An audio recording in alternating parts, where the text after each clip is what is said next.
Hey, what's up, everybody? I'm here to give you guys my marquee matches reviews, and it's been a little over a month since I've done this series. That's mainly because of the fact that they really haven't added anything new on the network to this series. So they have this week, and I'm here to give it to you now because Smackdown 1000 is coming up. It's coming up this Tuesday at 8 o'clock, and I'm pretty excited for Smackdown 1000, even though the WWE itself hasn't really advertise it as much as I thought they would have, but I'm still pretty excited about SmackDown 1000 for the stars that are going to be showing up.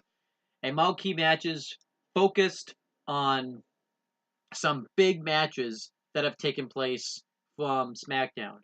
Obviously, there's going to be three of them that they showcase. That's typically how many they showcase when they add new ones.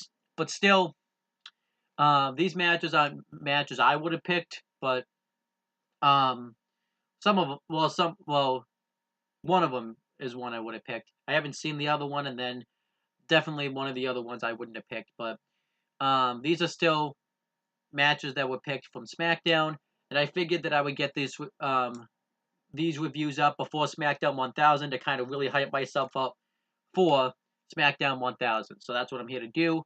All these three marquee matches will all have to do with some sort of match that's taking place on SmackDown. So let's talk about the first one that I'm going to be reviewing today, which is in the title of this video. So this was hosted by Charlie Caruso, as she hosts every single one, and we had the match. It was from June 27th, 2002.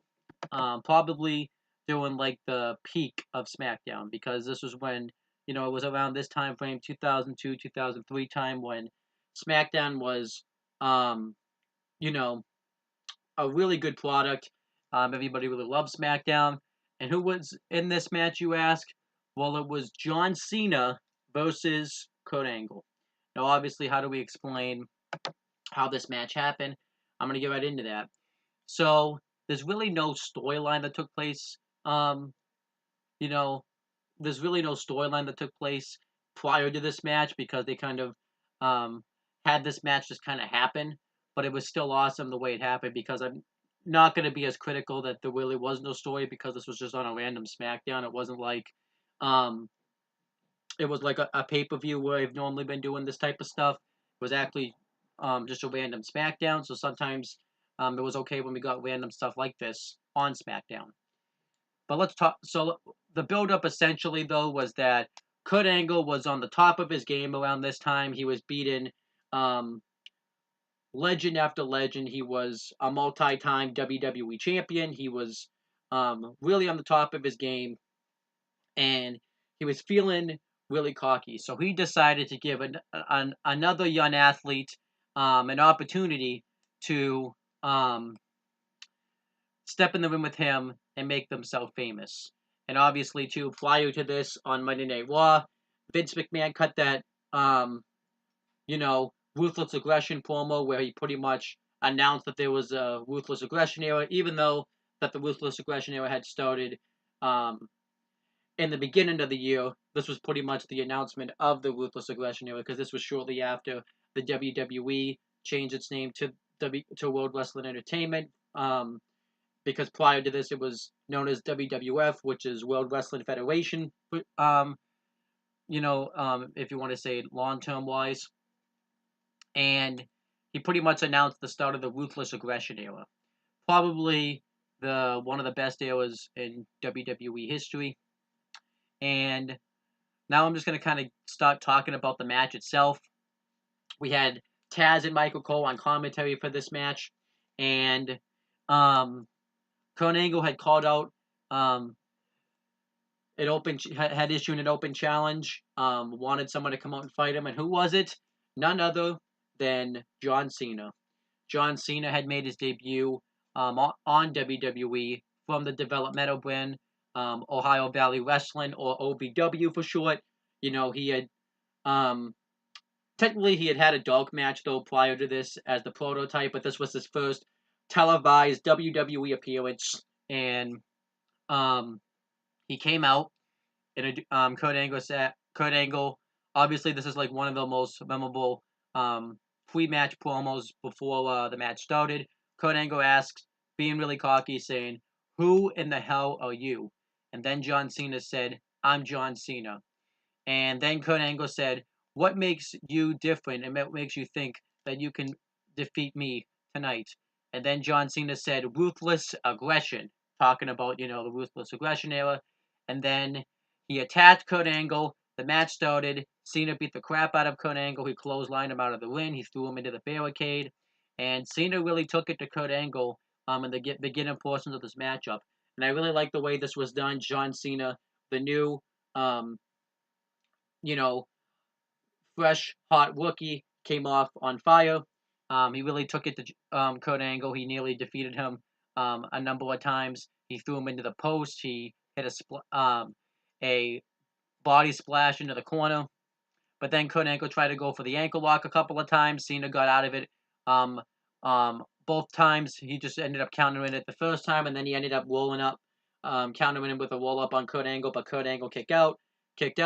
But then um, Kurt Angle ended up getting the upper hand with a German suplex, and Kurt Angle took control of the matchup for a while, and he really went to town on John Cena. He went for the German suplex again. Cena countered with a roll-up, but then Kurt Angle took his head off with a clothesline, and then Cena started to make his comeback. And obviously, this was before the John Cena we know today, who had the 5 moves of doom. He was actually doing some nice wrestling in this match. He ended up hitting a one-handed spine buster on Kurt Angle. Kurt Angle kicked out. He would hit a DDT on Kurt Angle. Kurt Angle kicked out of that, and Kurt Angle went to charge Cena into the corner, but Cena rolled out of the way, and Angle went shoulder first into the steel post. Cena rolled up Kurt Angle, and Kurt Angle kicked out, and Cena would try to catch Angle with a ton of roll-ups, and I even liked when Cena hit the one-handed spine buster or the DDT. I forget which one it was. He just kept trying to go for cover after cover, and Kurt Angle just kept kicking out. But then Kurt Angle finally defeated John Cena. He got him into a faux Nelson chicken win and got Cena into a roll-up. And Kurt Angle beat John Cena, which was probably a huge surprise to everyone in a way because this was John Cena's first match. You would have thought that he would have pulled out a victory. But no, Kurt Angle got the victory on John Cena.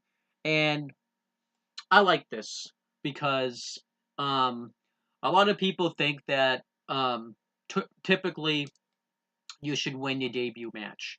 Um, but then there were those occasions where you really shouldn't win your debut match. And I feel like with this case, even though John Cena didn't win the match, um, I feel like he threw everything that he had at Kurt Angle and looked so good that he still won, even though that he lost. He showed that he could hang with the main event players around that time period. Um, and you have, meanwhile also too, it really would have made Kurt Angle at the time look bad because his Kurt Angle, who is a multi-time world champion, losing to a rookie on his first night out. And Kurt Angle, it wasn't like it really would have hurt Kurt Angle if this was going to be like Kurt Angle's last match. He probably should have put John Cena over, but I feel like in a way he still put John Cena over.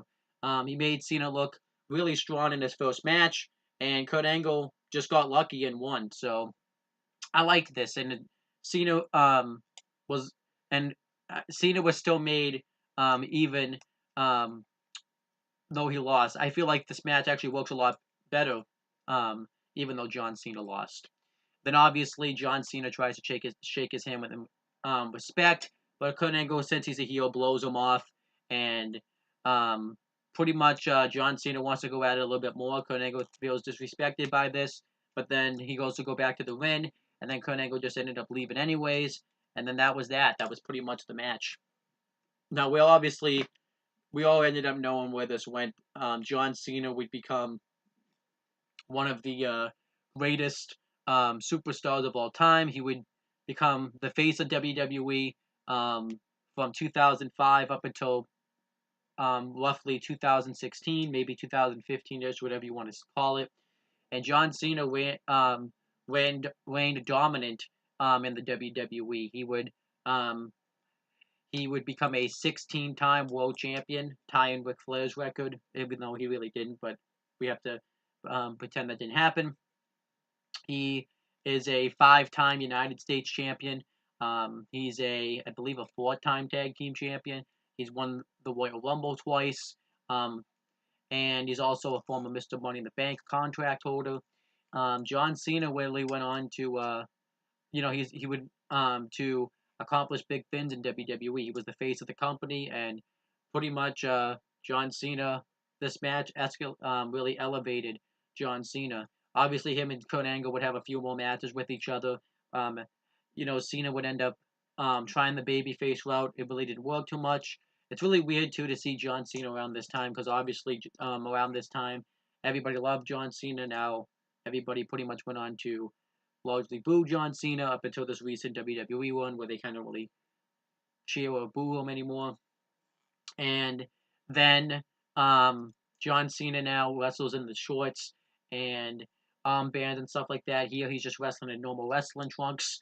Um, and obviously he has the 5 moves of doom where he has the shoulder blocks and that spine buster thing, the 5 knuckle shuffle and the AA, and then obviously now the most recent punch of doom thing he does, which is the 6 moves of doom.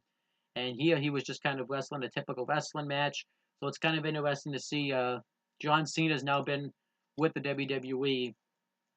So he's been there since 2002. So 2012 was 10 years. 13 was 11. 14 was 12.